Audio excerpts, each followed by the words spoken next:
69세 은영 씨는 평생을 헌신해온 남편에게 배신당했습니다. 그가 몰래 저지른 불법 행위와 거짓된 삶을 알게 된 순간 그녀는 조용히 복수를 결심했죠.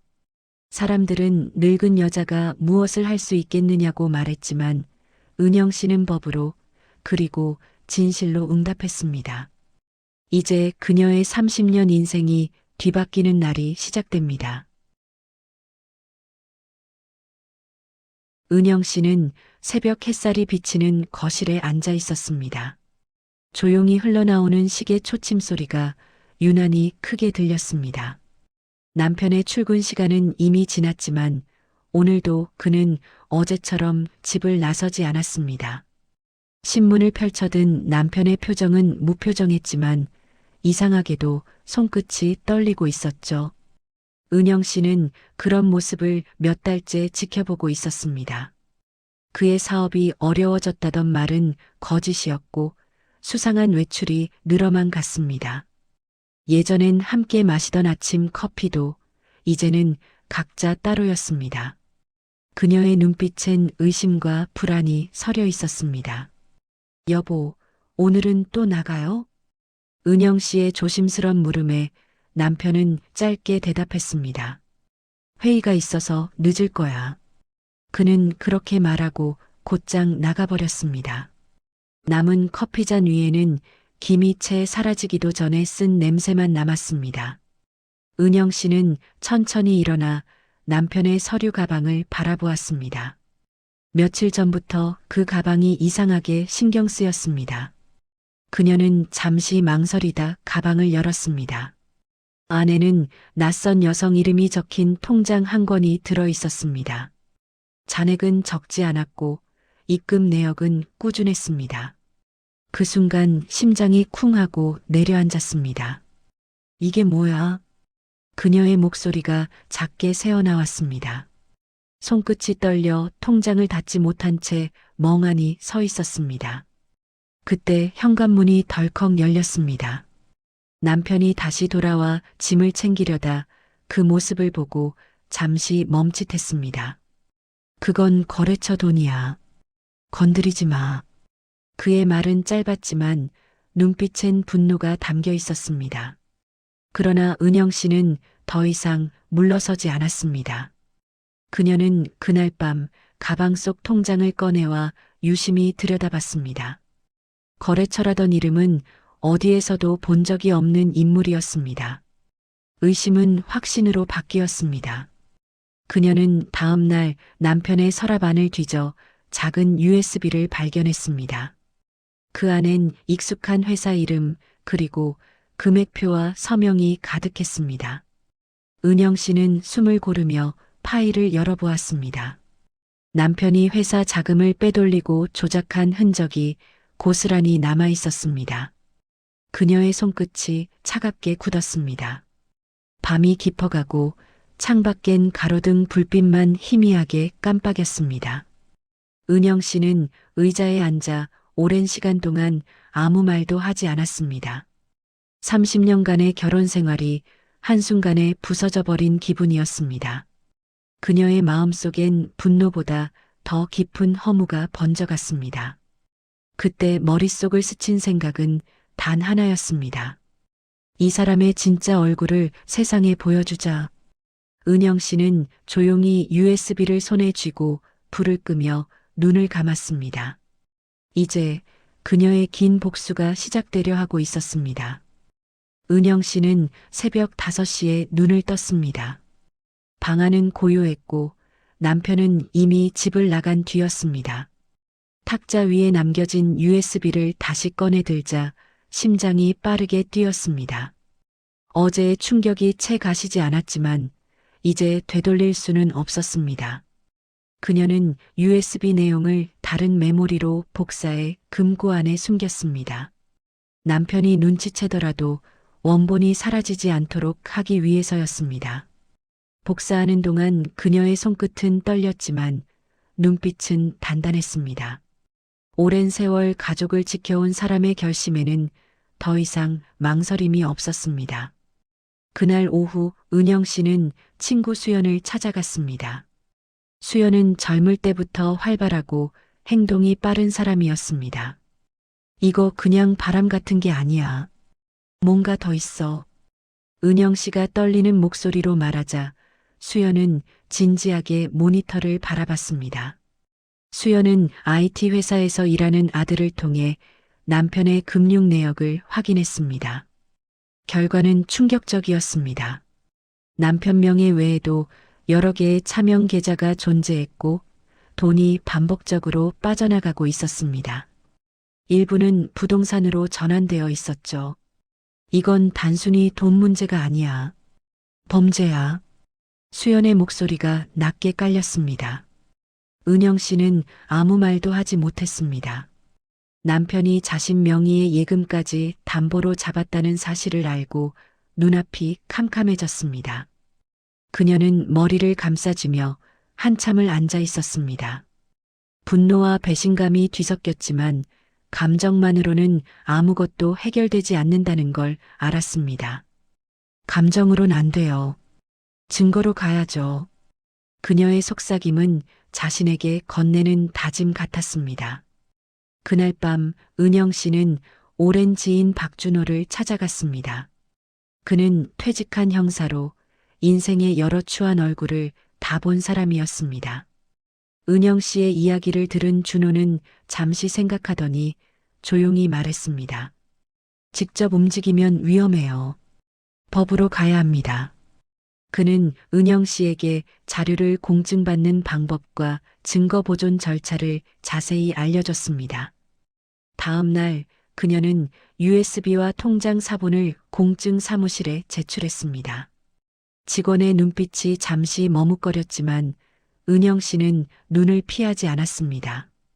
그녀의 표정에는 오랜 세월 억눌린 자존심이 깨어나는 기운이 느껴졌습니다. 며칠 뒤 은영 씨는 변호사를 찾아갔습니다. 변호사는 서류를 훑어보며 고개를 끄덕였습니다. 이 자료라면 충분히 수사까지 갈 수 있습니다. 그 말에 은영 씨의 눈이 잠시 흔들렸습니다. 그날 밤 남편은 귀가하자마자 방안을 어지럽게 뒤졌습니다. 서랍을 열고 서류를 확인하고 서재문까지 열었습니다. 무언가를 잃어버린 듯 초조한 모습이 CCTV에 고스란히 담겼습니다. 은영 씨는 어둠 속에서 조용히 화면을 바라봤습니다. 남편이 가방을 내려놓는 순간 그녀의 손에는 휴대폰이 들려 있었습니다. 녹화 버튼을 누르는 손끝은 미세하게 떨렸습니다. 하지만 그 눈빛엔 더 이상 두려움이 없었습니다. 그녀는 낮게 속삭였습니다. 이제 당신이 숨긴 진실을 내가 밝혀낼 거예요. 이른 아침 은영 씨는 경찰청 홈페이지를 열었습니다. 며칠간 고민 끝에 익명 제보를 선택했죠. 손끝이 키보드를 누를 때마다 심장이 뛰었습니다. 남편이 회사 자금을 빼돌렸습니다. 증거는 이 USB 안에 있습니다. 짧은 문장을 남긴 뒤 전송 버튼을 눌렀습니다. 그녀는 의자에 깊이 기대어 숨을 고르며 천천히 눈을 감았습니다. 한동안 가슴 속에서 뛰던 두려움이 조금씩 가라앉는 듯 했습니다.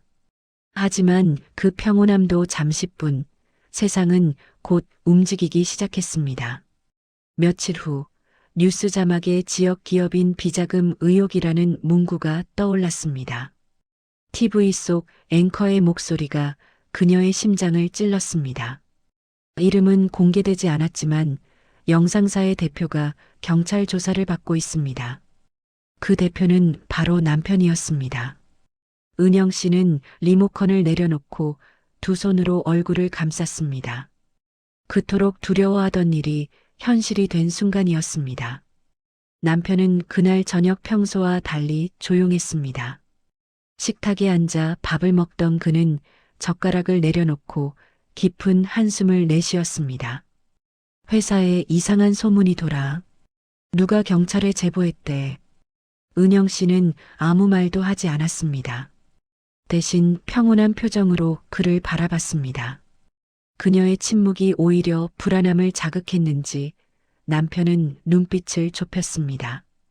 혹시 당신이야? 그녀는 미소도 없이 대답했습니다. 당신이 그렇게 믿는다면 그렇겠죠. 짧은 대화 뒤엔 긴 침묵이 이어졌습니다. 며칠 뒤 경찰이 회사에 들이닥쳤습니다. 직원들이 어수선하게 움직였고 일부는 휴대폰을 숨기느라 분주했습니다.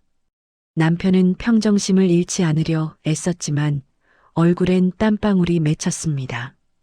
검찰이 확보한 서류들 중 일부엔 은영 씨가 제보한 증거가 포함되어 있었습니다. 그녀의 계획이 현실이 되어가고 있었죠. 그날 밤 수연이 전화를 걸어왔습니다. 이제 멈춰도 되잖아. 이미 세상이 알았어. 하지만 은영 씨는 고개를 저었습니다. 아직이에요. 그는 모든 걸 부정할 거예요. 끝까지 가야죠. 그녀의 목소리는 잔잔했지만 단단한 결의가 묻어났습니다. 그 무렵 남편은 회사와 관련된 사람들을 하나둘 의심하기 시작했습니다. 직원들을 불러 회의실에서 몰아붙이며 누가 제보했는지 알아내라고 외쳤습니다. 그러나 진실은 그의 바로 곁에 있었습니다. 집으로 돌아온 그는 술에 취해 탁자 위 서류를 던졌습니다. 세상이 미쳤어. 날 죽이려고 해. 은영 씨는 그런 남편을 조용히 바라봤습니다. 그의 분노가 두려움으로 바뀌는 순간을 그녀는 놓치지 않았습니다. 그녀의 눈동자 속엔 슬픔과 냉정이 동시에 깃들어 있었습니다. 이제 모든 실마리가 풀리고 있었습니다. 남편의 거짓된 삶은 서서히 무너지고 있었죠. 봄비가 얇게 내리던 오후, 남편의 회사 앞은 기자들로 붐볐습니다. 검찰이 대대적인 압수수색에 들어갔다는 속보가 퍼졌기 때문이었습니다. 검은 정장을 입은 남편이 고개를 숙인 채 건물에서 나오자 카메라 플래시가 번쩍였습니다. 비자금 혐의 인정하십니까? 공범이 있습니까? 기자들의 외침이 이어졌습니다. 그의 입술이 굳게 다물린 채 미세하게 떨렸습니다. 은영 씨는 집에서 그 장면을 TV로 지켜봤습니다. 남편의 손목에 수갑이 채워지는 순간 그녀의 손끝이 미세하게 흔들렸습니다. 분노도 통쾌함도 아닌 이상한 공허함이 가슴을 채웠습니다.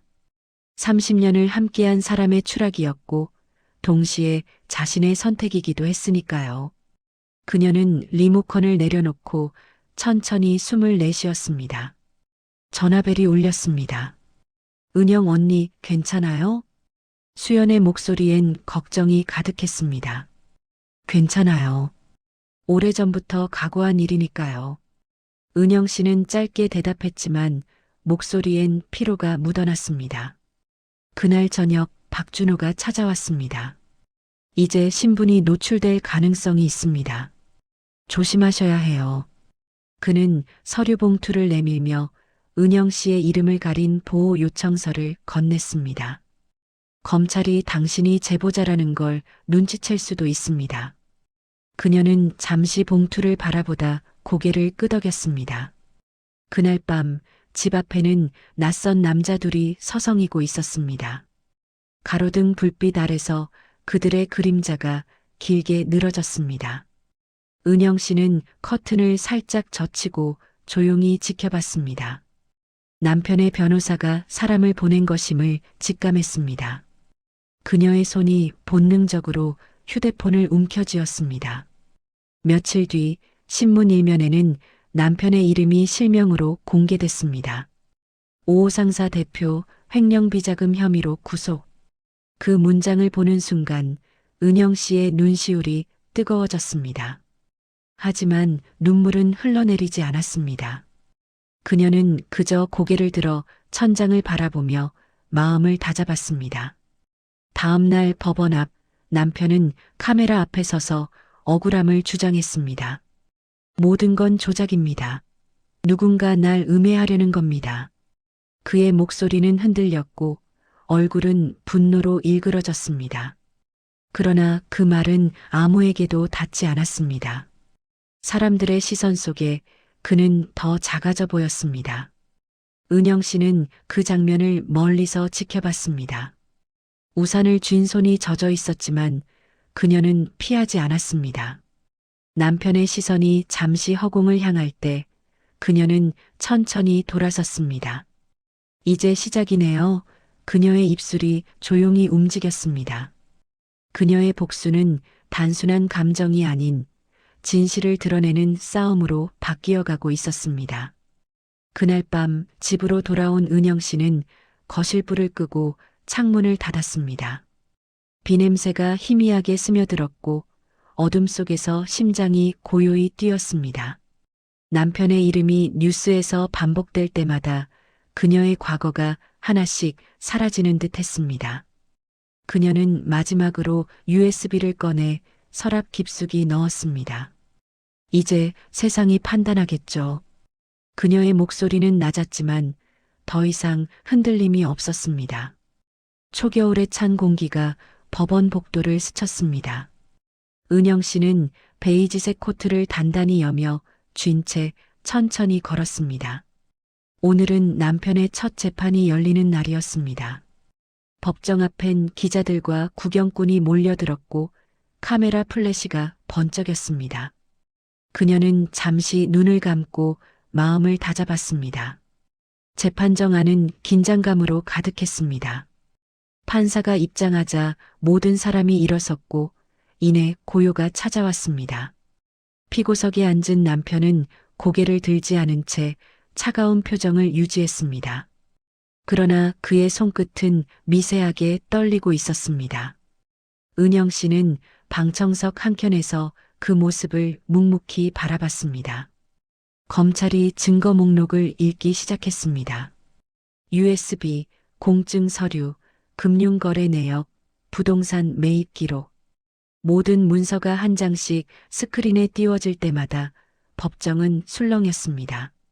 남편은 얼굴이 굳었지만 곧 억지 미소를 지으며 변호사를 향해 속삭였습니다. 이건 조작이야. 저 여자가 나를 함정에 빠뜨렸어. 은영 씨의 이름이 증인 명단에 불렸습니다. 그녀는 조용히 일어나 증인석으로 걸어갔습니다. 법정의 시선이 모두 그녀에게 쏠렸습니다. 검사는 차분히 물었습니다. 증인께서는 이 증거들을 어떻게 확보하셨습니까? 은영 씨는 숨을 고르며 입을 열었습니다. 30년간 가정을 위해 살았습니다. 하지만 그 시간 동안 그는 거짓으로 살았어요. 그녀의 목소리는 떨리지 않았습니다.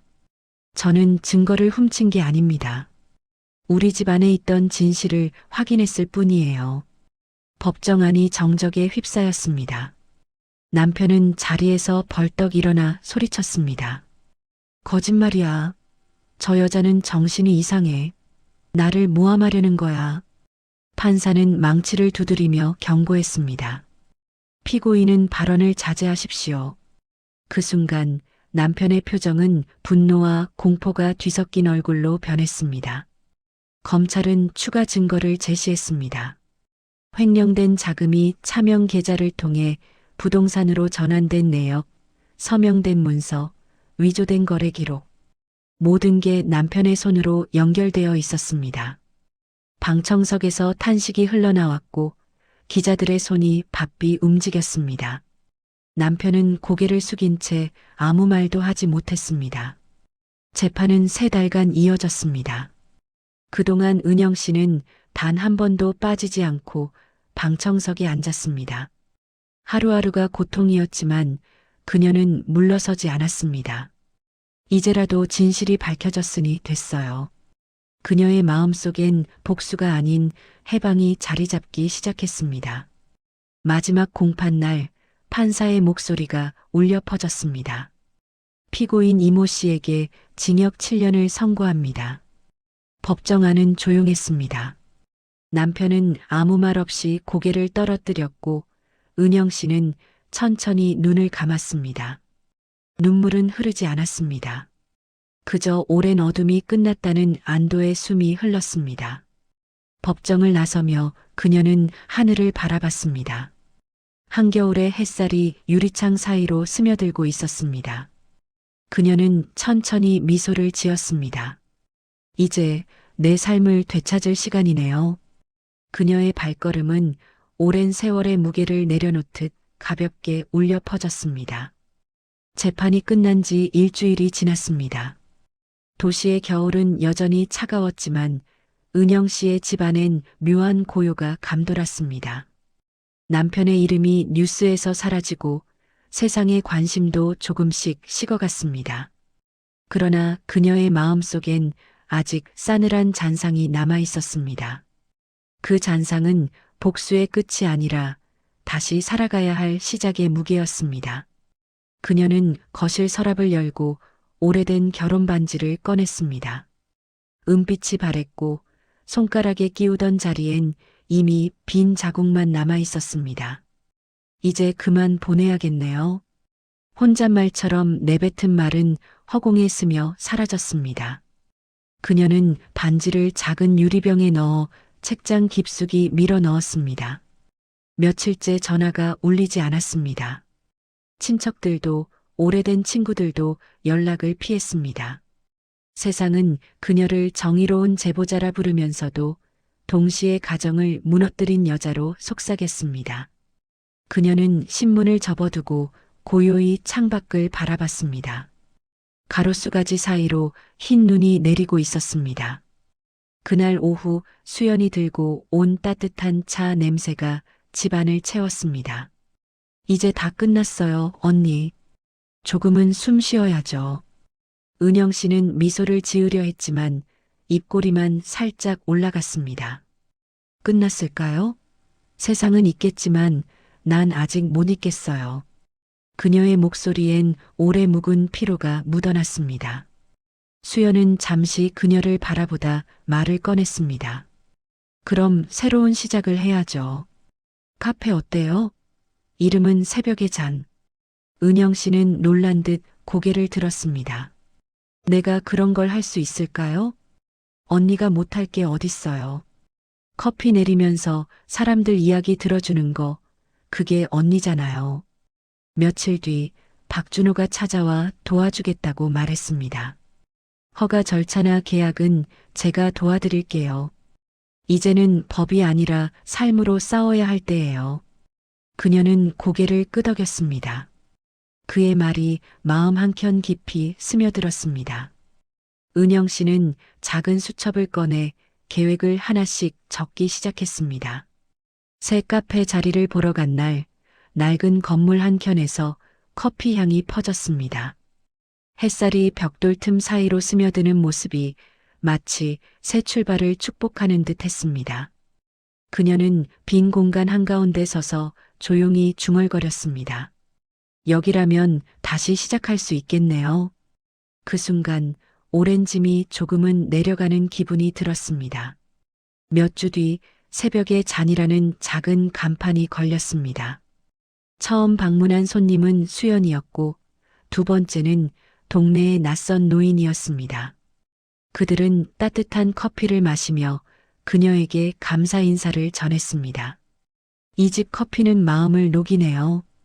그 말에 은영 씨는 오랜만에 진심 어린 미소를 지었습니다.